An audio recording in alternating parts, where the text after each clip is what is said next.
Welcome to the Freight Agent Insider Podcast, hosted by Levi Van Pay.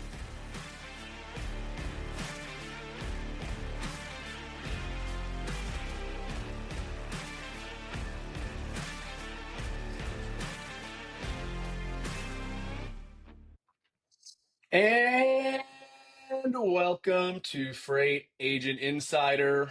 Welcome, everybody. Find the show on Spotify, YouTube, LinkedIn, and even TikTok. If you are a Zoomer, we're on there too.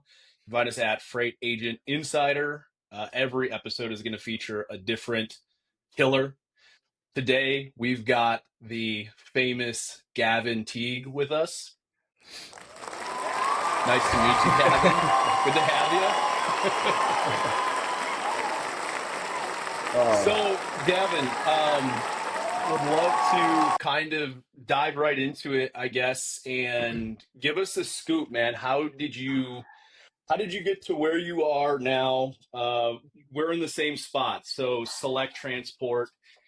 How did you end up here? What did you do prior to this? And for anybody who is looking to become an agent, maybe as a W-2 broker right now, I mean, everybody's got a different path, but yours is really interesting. Would love to hear it. Man, thank you for having me on, first of all. Love your podcast, love your platform. It's been incredible just getting to know you, especially since you've partnered with Select Transport Partners. So it's cool. Thank you, brother. And love the platform, man, because there's enough room for everybody to win. And I think there's such a scarce mentality, especially in all business, but the logistics industry in particular. And it's very cutthroat. So, rightfully so, people have their reasoning, but I love what you're doing, man, and just creating a platform where everybody can pick up nuggets no matter what company they're with, because at the end of the day, we all just want to build a great business, live a great life, and have success, right? So That's right. Thanks for having me on, man. So my journey, well, first of all, let me introduce myself. I'm 28 now. I live in Charlotte, North Carolina, no kids yet. I am married, have an amazing wife, Kelly. I am a dog dad. Love the Carolina Panthers, love sports. My journey actually started with, seeing the freight industry, the logistics industry from my father. He was a general contractor, so I was fortunate enough to grow up around business and kind of see the world a little bit differently than the traditional way. Yep. And I think in middle school, high school, I knew. Nothing against college. I think there's a lot to be said for it for certain people, certain trades, certain things. But I just knew college was not going to be the path for me. And You didn't save really a lot try of money. You do save a lot of money. And that was a big driving factor for me because, I didn't have scholarships. I didn't play a sport. I was actually working my way through high school to save up money to buy my first car because, Yep. 08 crumbled our family. We went from, a family doing pretty well and having a couple different houses, and life was great. Trust me, we won't get into it on this podcast. We had plenty of internal things that were broken, but from the outside looking in, financially speaking, everything was good. 08 just completely changed the trajectory for our family. I mean, my parents divorced, my dad's company went under, and so that's when he was introduced in 2000. I want to say 2010, 2011, he was introduced to the logistics business. And at the time I was really in the 8th grade, the 9th grade. And so obviously, I'd come home from school and he was a part of an agent model. So from day one, I've only been exposed to the agent model in this industry, never really the W-2 model. And so I guess I'm super fortunate for that. So I never got to see, a lot of behind the curtains. I just got to experience it from an agent's perspective. And I used to watch my dad grind, build. I mean, he was making sales calls and servicing his customers and all of that. And so when I got out of high school, I was working in the restaurant industry. I had a really good job for my age at 18 years old. And my dad said, hey, when they promoted me to be a waiter and it was time to move up from being a busboy, and this was a really nice 5-star on the water restaurant. Right. Where at 18 years old, I'm walking out of there with $300 to $500 a day, and something in me, it was weird. and nobody agreed with my path, even certain family members not going to college. Uh, and then I had a decision at a crossroads because my dad was like, you can come into the logistics business with me, and that can kind of be your introductory to being, in business, or um, you can take your job. You're going to do great, and he was supportive either way. I ended up putting my 2 weeks notice in at my job. Started working in the freight business with my dad as a sub agent, really as a dispatcher, working with a couple pretty big equipment rental companies and accounts that he had. And that was back, we were with a company called Network FOB. Worked with them for a year and a half, 2 years. They ended up filing bankruptcy. Um, so they closed their doors. We went from there to a company called Global Trans, which everybody's heard of. Never And this heard of them. Never heard of them. Uh, this company, they're okay. So went to Global Trans, and around that time, I got introduced to the network marketing space, to direct sales, and I was a 21, 22-year-old kid. I'd had some success in freight for a couple years working with my dad. Verifiably, quitting the job was a good move. And I learned so much about business, about sales, about communication, about customer service, and these are like my foundational years. Not going to college, I got in the trenches and actually did business. So many people, like, you can't learn business until you really do it. Oh yeah, oh yeah. I think a lot of people out there, they're going to see you, Gavin, and they're going to say this man succeeded purely because of his beauty. Uh, Easily the prettiest fellow we've had on. It's funny because we had Drew Bertner on the other day, and he started in the restaurant industry early on, and maybe there's beginning to be a trend with solid agents getting Yeah. some type of start from that. You're dealing with money as a working in a restaurant. You're dealing with money. You're dealing with people. You're handling everything simultaneously. It seems like it transitions pretty well. Is there a specific moment early on where you knew you were going to succeed? I kind of live my life based off of a couple principles. Well, a lot of good ones, but a couple ones that I think that pertain to this. And um, one of them, my dad taught me when I was 18 years old, because when I got into freight, like, I didn't want to listen to my dad, and I think I was also nervous and I was stubborn. I mean, there's a lot of reasons at 18 years old you don't want to listen. Yeah, I mean, he like fired me in the first 2 weeks. He's like, "You're not ready. Come back when you're ready. I'm here." And and spanked you. and I needed that. I've never had any hand me outs, but I've always had people that believe in me. And I think that is worth its weight in gold. It's worth so much more than having a hand me out, because those people actually push you to find what you're capable of yourself. But the one big core thing he taught me early on, it stems back Henry Ford. I think probably goes back to Napoleon Hill even, is that whether you think you can or you can't, you're exactly right. And there's so much power in the That's right. tongue.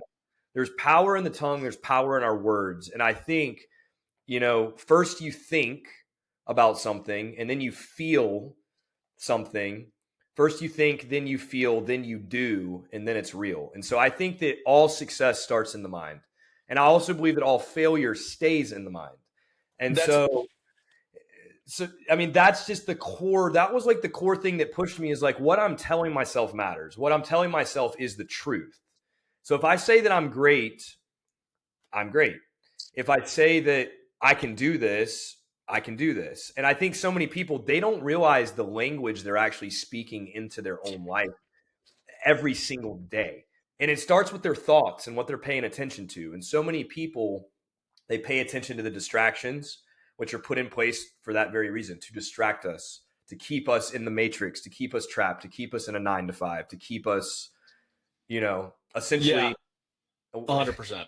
enslaved to them. We'll just leave it at that, right? Yeah, yeah, and you were lucky that you didn't have to be too much of a slave to the 9 to 5 with your introduction to the agent side right away, versus a lot of the people who listen to this are looking to become the next Gavin Teague or the next large agent out there.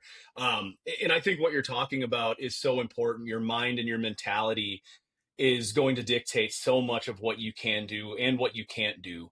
Is there Mhm. anything with that in mind that's helped you with customer acquisition? Because that's the hard part. And I think that's where a lot of people early on, especially, that's the grind. And it's like trying to turn a small chunk of snow, get that rolling and flip and turn it into a larger snowball. And then it gets going, but it's hard in the beginning. And that's where a lot of people get frustrated and genuinely, lose their passion for this or their Yeah, motivation. I mean, it's tough because a lot of people, I think they just lack business principles in general, and there's certain things that you just got to understand, and you have to understand, and it's that anything that's great is going to take time. I mean, the freight business in That's right. particular is something that can pay you forever. It's something that can really truly change your life financially, especially with an agent sub agent type of model.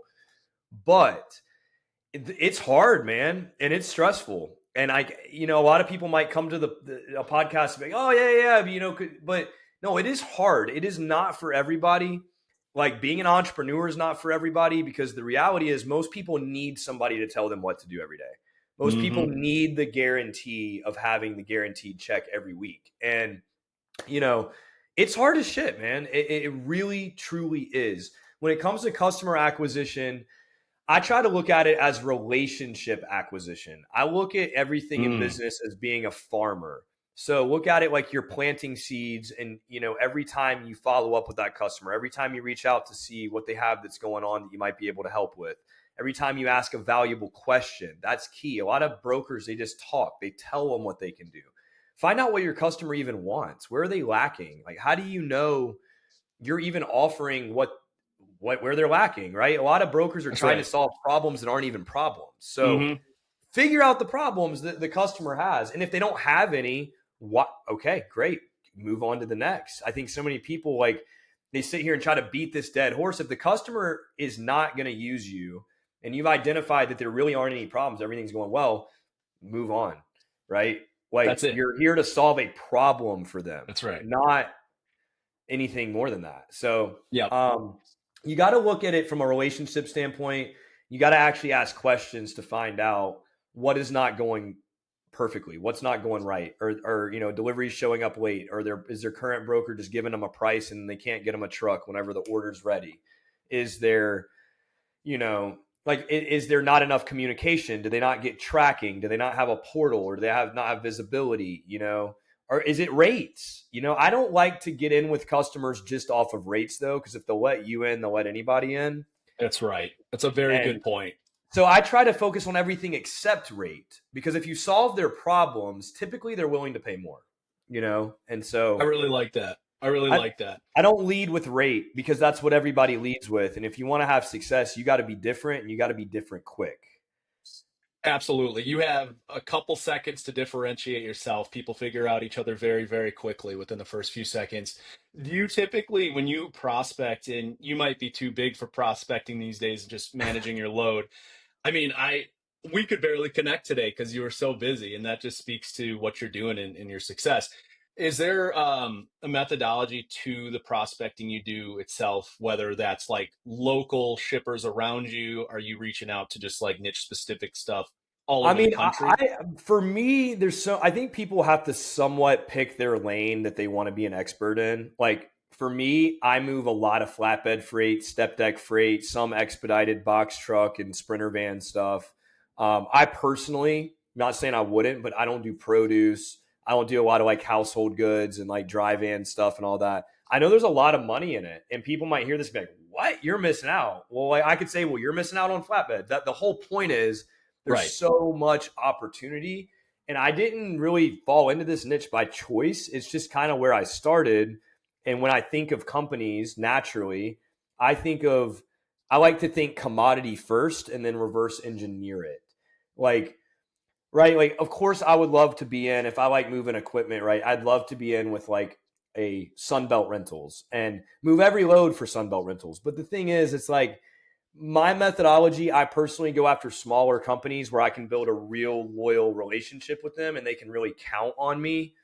There's pros and cons to everything because it's lower volume, but the relationship is there, right? They can count on Select Transport every time they need us. They know that we're a call away. They know that we provide updates. They love our service, right?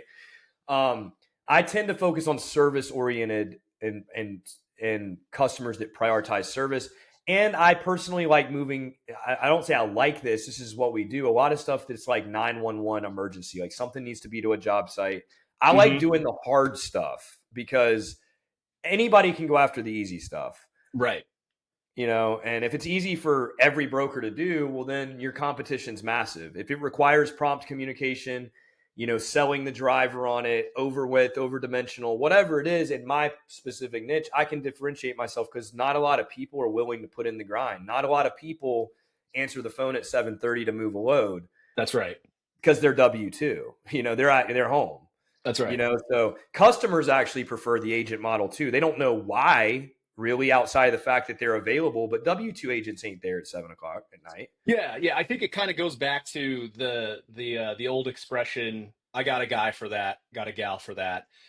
People still like that. They want to just turn to somebody to solve their problems, and that's what you get with the agent model. You always have a Gavin Teague to turn to. Gavin, is there anything as far as like a specific skill you could recommend to start kind of honing in on or mastering for younger brokers to, uh, kind of what we're talking about, differentiate yourself in a sea of competition? What's one thing that you could point to?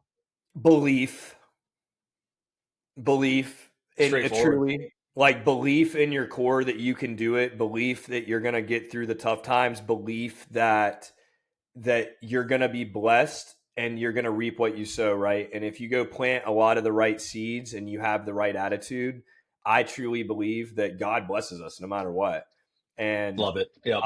like really, and I'm not getting religious. It's not saying about religion, but I believe that what you put out comes back. And so when you truly go out and plant a bunch of seeds, now, the hardest part about this is when you're starting, it's natural to think about what's in it for you, especially when your mortgage or your rent's not waiting on you, food still Right. costs money, your insurance has to be paid.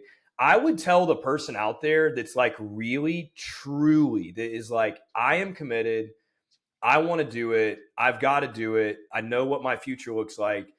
Have a 6 month plan, go get a waiting job and wait tables, right? You're going to be practicing the skills that are going to help you in the logistics business. A lot of restaurants you can work at night, so it's not conflicting.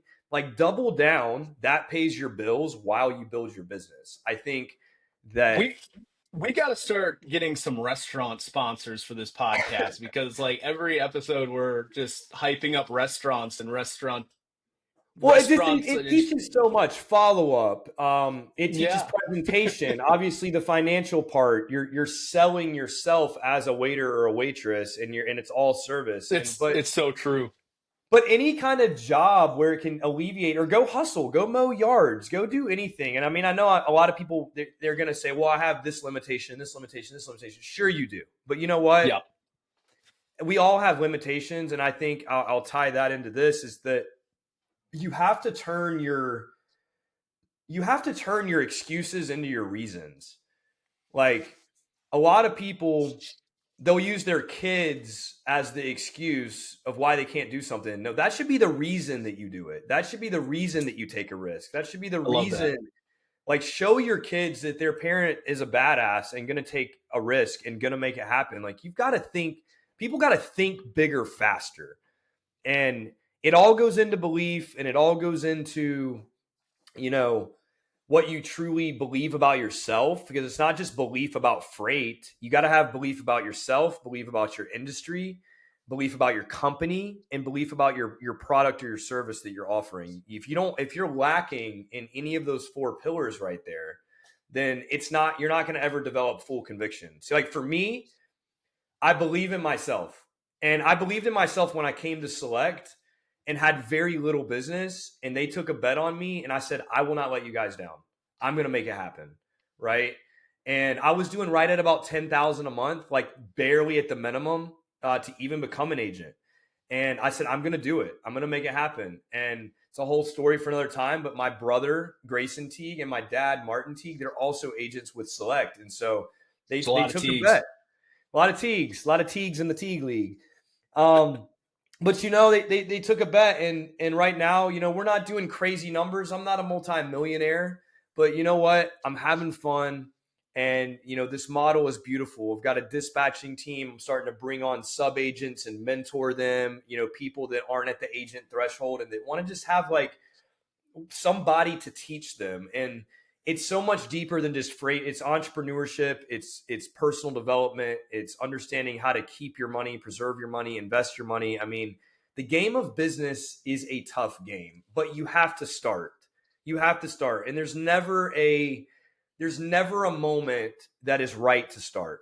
There just isn't. No, there's not. And it'll never be convenient.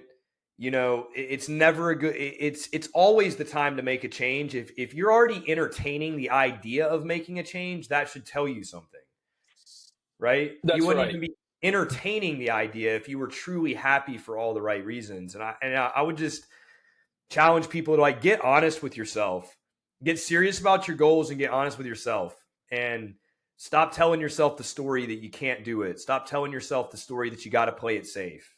You Well know, said. And I think what you really got to do with all of that is trust your gut. I mean, I say this all the time. We didn't advance as a species over hundreds of thousands of years, and you're that feeling inside of you telling you this isn't right. I should make a move, or I want to do this. I want to make a jump, whatever it is. Listen to your gut. It's there for a reason. We're going to go into the horror stories and pitfalls portion of this, and I'm sure you've got some good ones. This is what I'm really excited about this podcast for is successful people didn't become successful like that. Successful people didn't get a handout to become successful. They went through some stuff. Every large agent I know has something that happened to them. The largest agents I've ever onboarded, there were many nights I sat up with them as they contemplated the next move because they didn't know if it was going to work out, whether it was a non-compete, a non-solicit was in place and they're trying to work through it, or something completely outside of that. So I'm sure you're no different. What do you think is, or what is a horror story, or some type of pitfall, or some type of setback that you've had that really stands out to you that I you can tell mean, others about? we lost a multi-million-dollar customer last year because the company that we were with let another agent just get right in with our customer. And basically it caused enough of a ruckus and a lack of synergy between the agent, which was, at the time, my father, us, and corporate, that they decided they weren't going to work with us anymore. I mean, we were doing seven figures a year in profit and moving 300, 400 loads a month. And it's ripped from us all at once. And at the end of the day, nobody won. We didn't win. That company did not keep the customer. Like, everybody lost, right? So pitfalls, greedy people. Greedy Mm. people. That's in every industry. That's in life. There's way more takers than there are givers. I mean, as far as day-to-day pitfalls and just the reality of things, like, you're going to lose customers. You're going to have people take your customers from you. You're going to have shady things that happen. Like, that's why you got to have real relationships. Non-competes, stupid. It's 2025, right? Sue me. That's what I've told. It's like sue me in a Yeah, non-compete, right? Like, that I'm stay in the same industry. It'll never hold up. It's that's more scare tactics. Non-solicits, there's a lot of weight to that. There's a lot of merit to that. I personally think that for me, with my sub agents, I don't put them under a non-solicit. I think your relationships are your relationships, right? Like, you're going to take them regardless. They're going to stay with you. They're not with the broker. They're with you. So non-solicits, like, customers are going to choose who they want to work with. Now, I think non-solicits, like, let's say in the W-2 model, you got these account managers who are managing accounts that they didn't get, right? They were given to them, and they're managing those loads. Yeah. Put on your big boy pants and get your own customers. You cannot take them. You should not contact them. That wouldn't be ethical, right? that's right. So I look at it as ethical. Is it ethical? Is it not? If you're even questioning if it's ethical, it's not. Okay, make it very simple for yourself. Yeah, and I think that's something that there's a lot of brokers that I talk to out there. One large company in particular, I won't say the name. Um, Three I think letters. It could be 3 letters. It could be four. It could be five. I won't confirm nor deny. But I think it's really easy for young brokers to ignore it and pretend that there's nothing there. When I know some of these companies, they make Oh, a lot of money off of the it's lawsuits that very come with these serious. things. They will come after you, and you can't. It's like you cannot touch customers that are not yours. You That's just right. can't. And That's right. so, and the reality is, there's so many customers out there. There's so many customers out there that you Hmm. can go get. But I don't know. Maybe my thoughts are different. I think if somebody gets a customer and acquires the customer, like, and they bring that relationship to the table, that relationship's going to follow them regardless, even if it's to the next company. Um, More than likely, companies just try to use a lot of it as a scare tactic. But the reality is, you can't ignore it. You cannot ignore it. If that customer was not yours and they belong to the company, and you signed the agreement, right? You cannot ignore, and then get yourself find you in yourself in a lawsuit, getting sued, and then once again you end up with no money and you don't have your customer. You don't want to do that. So I'm going to say the best And bet: now you're sit out. back to waiting tables. Go back to waiting tables. Sit out the time you got to sit out, or do it the right way. And there's lots of situations and creative ways to do that, but regardless, doing the right thing is always, it's not the easiest, but it is the best rule of thumb. Other It than that, is. I can't speak to a lot of the W-2 side, so it's going to be a little bit different, and I'm grateful for that. But um, you just want to make sure you find yourself in a place where you can grow, where you have a fantastic TMS, where it really I think the biggest thing, and one of the biggest reasons I'm at Select, is because, like, the customer pool is wide open. A lot of people are at companies where, like, they don't have the ability to really get new customers, and, like, that makes it tough. It limits their ability to have success. So you got to, like, ask yourself, are you boxed in? If you're boxed in, it's just like, it's up to you. How long are you going to stay in the box? Yeah, Um, I always call that the tipping point. There's a point for every brokerage, and it's different when there's an in-house broker team versus just a purely based agent program. Um, when customer saturation gets to the point of you're running into picking up customers, every other one is taken. That's kind of the tipping point. Not to say that a company of that size doesn't have stability, the financials are in order, but there is an opportunity. There's a bit of a land grab at places that are, on the younger side. So Big time. it's Yeah. Pros and cons to pros and everything. And cons. that is, speaking of the downside, when the last company we were with, it was an agent only model, and it shifted into having internal salespeople, internal capacity team. And, that's where things really started to shift. And so you got to make sure, even with the agent model, not every agent model is perfect, and not every W-2 model is necessarily bad. It's what's the best fit for the person. Yeah, that's Um, right. I say that all the time as a recruiter. It's the reality. I get the question of what is something that makes your program the best. What puts you above everybody else? There is not a true answer to that because what is good for Gavin might be bad for another Yeah. broker. And at the end It's of the just day, situational. I'm the it factor, or whoever the person is the it That's right. factor. That's right. Like, all the other things are just the things that make it that much easier and make you look that much better and make you be able to stand behind doing a really kick ass job. So, That's right. Well, yeah. Gavin, we are at the 30-minute mark. We'll wrap this up with a little bit of trivia. Last week, I think Drew and Zach, I think they hit 5 of 10. I don't even know if we got to 10. Oh, So man. Not my let's strongest suit, but let's do it. and hey, these are not softballs. These are Grok questions, and Grok ain't messing around here. So let's see if our trivia clock will work, and we'll get this started.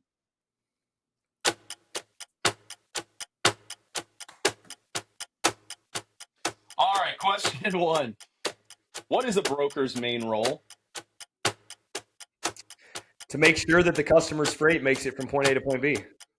That's not what Grok said, but I like that. We'll say that's a yes. What unit measures freight volume? Um, Pounds per cubic foot. Cubic feet. That's correct. Cubic feet, What yeah. organization sets global shipping rules? We're getting into some forwarding stuff. NVOCC. I don't even know if that's an organization. International Maritime Organization. That's a tough one. Yeah, I What's don't the do max? internationals. I'll give myself a pass. What's the max trailer length in the U.S.? Max trailer length? Oh Ooh. God, 100? Ooh. 53 feet. Oh well, yeah, but I just moved 70-foot loads this week, so I mean, legally, oh, it's timed. That's Hey, BS. Redo hey, that. next time we'll do it again. I think you lost a couple seconds at the beginning there, but we'll give you one more. What gas powers most freight trucks? What gas powers most freight trucks? Diesel. Diesel. All right. That one didn't count because time was already up. Damn. If I should have speed answers. I was trying to get elaborate. That's funny. That's okay. That was pretty good for elaborate. I think you got 3, 4. Good way to end it though, man. Is there Yeah, man. any last thoughts you have for anybody listening? You know, do what you feel is best for you. This is a great industry. I'll be honest. It took me a long time to see that because, um, I guess I got into the people business selling products very like belly to belly. When you get into a Mhm. service based industry, it's a little bit different, right? Right. I would say find what's best for you, what feels right. It's not going to be perfect. There's no perfect situation, right? It's compromise, just like a marriage, just like anything else. It comes with compromise. Um, but just go for it. Go for it and know that this industry, like professional services in this industry, is a great industry to be in, especially over this next decade. I think that Absolutely. I think a lot of people are going to fall off. A lot of brokerages aren't going to make it. They're not going to adapt. They're not going to evolve. And so I think it's a great time to be in the industry. And times where there's a lot of volatility, that's where a lot of people shy away. That's a lot of times like that's the best time to get started, right? So I think it's such a beautiful time to get started in the industry and just absolutely go for it, especially coming into Q4 this year and 2026 right ahead. So, um, yeah, final thoughts. Go for it, believe in yourself, and just find the right fit. And if you're an entrepreneur minded person, I would say the agent model is probably a better fit. Then it comes down to what company. If you're somebody that really values the guaranteed security, or maybe you're just trying to get started in this industry, right? I think maybe the W-2 model, you could get your feet wet and get more hands-on mentorship. You just got to find the right fit, the right company, and work with the right people. At the end of the day, Mhm. and I'll leave you with this. I now in my journey, I bet on the jockey, not the horse. Well Okay. said. And if there is anybody interested in talking more with Gavin about mentorship opportunities, I'm sure he's available on LinkedIn, Gavin Teague. Yeah. Thanks a lot, Gavin. And Thanks, real Levi. quick, absolutely, it was fun. Find the show again on Spotify, YouTube, LinkedIn, and TikTok at Freight Agent Insider. Thank you, everybody. See you next week.